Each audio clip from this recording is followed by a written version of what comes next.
It's going to be one long, hot summer. In retaliation for grilling them on everything from Benghazi, the IRS, the NSA, of course, the persecution of journalists, as payback for the questioning of the failed implementation of Obamacare. As we discussed the other day, the DOJ has been colluding with protest groups to incite countrywide diversions to the problems plaguing this administration. The Community Relations Division within the DOJ was found by reports to be working with Trayvon Martin protesters to support and organize marches and protests. Now, the left simply says that this is just the DOJ trying to prevent some violence. So the left is finally admitting that they are, in fact, the violent ones. And also, why can't they explain why the Community Relations Division never actually met with Zimmerman supporters or the Zimmerman family?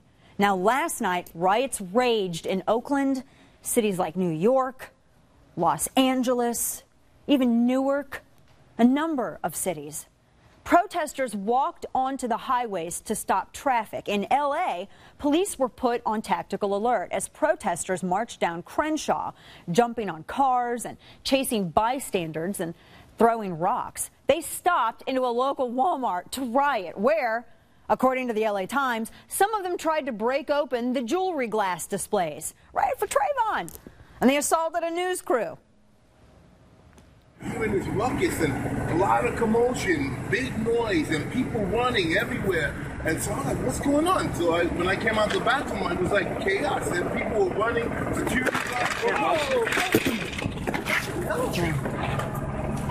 Riot for Trayvon. It's just like Gandhi said, you know, you should burn your neighborhood to the ground when justice is served and you do not approve. Real quote. And just like Abraham Lincoln said, you can't believe everything you read on the internet.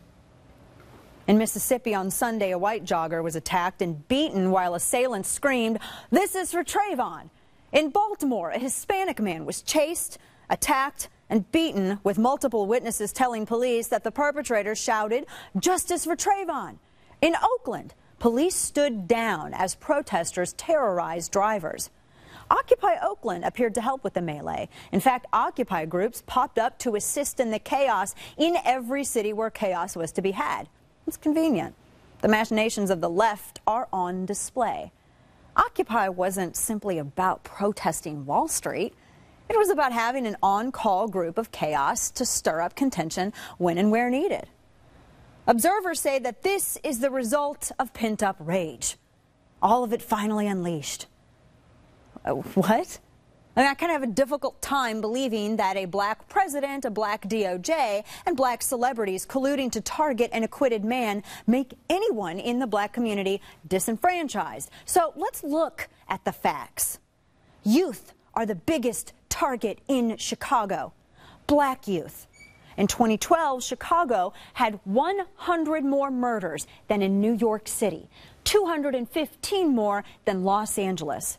And according to the Chicago Reporter and other statistics, from 2008 to 2012, half of Chicago's nearly 2,500 homicide victims were killed before they reached their 25th birthdays.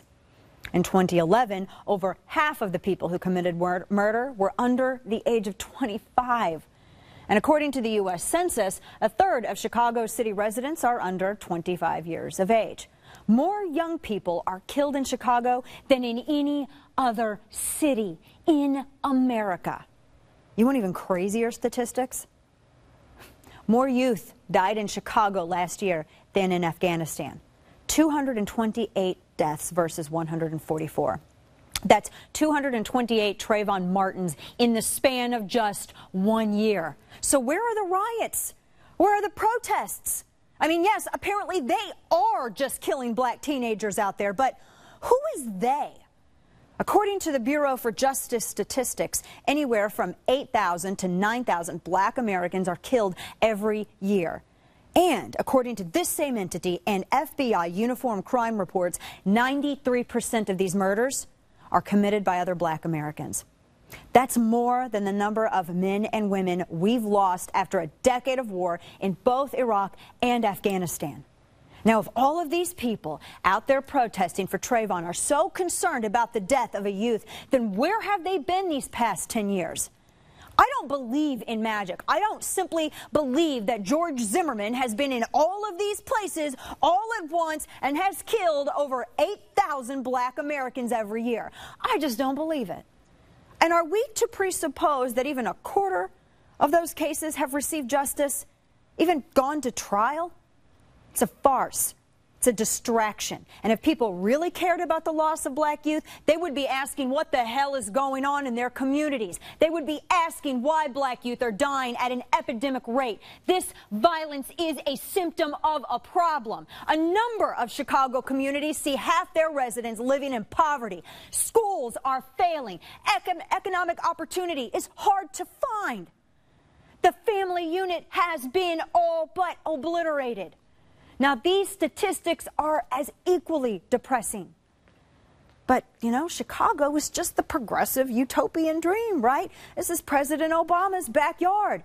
You have to ask why, with the first black president, are black Americans one of the demographics, along with women, so adversely affected by his policies? Why is dependence upon government assistance at an all-time high? Oh, I see change, but there's no hope to be found. And why does it take a white girl with American Indian ancestry asking these questions? Why is this not a topic of analysis on BET or One News or with Al Sharpton? That's the question we should be asking. You know, there are some amazing leaders in the black community, and they're asking this too. But all too often, they're drowned out by the outrage queens, assisting the administration in the construction of a diversion to the problems plaguing it.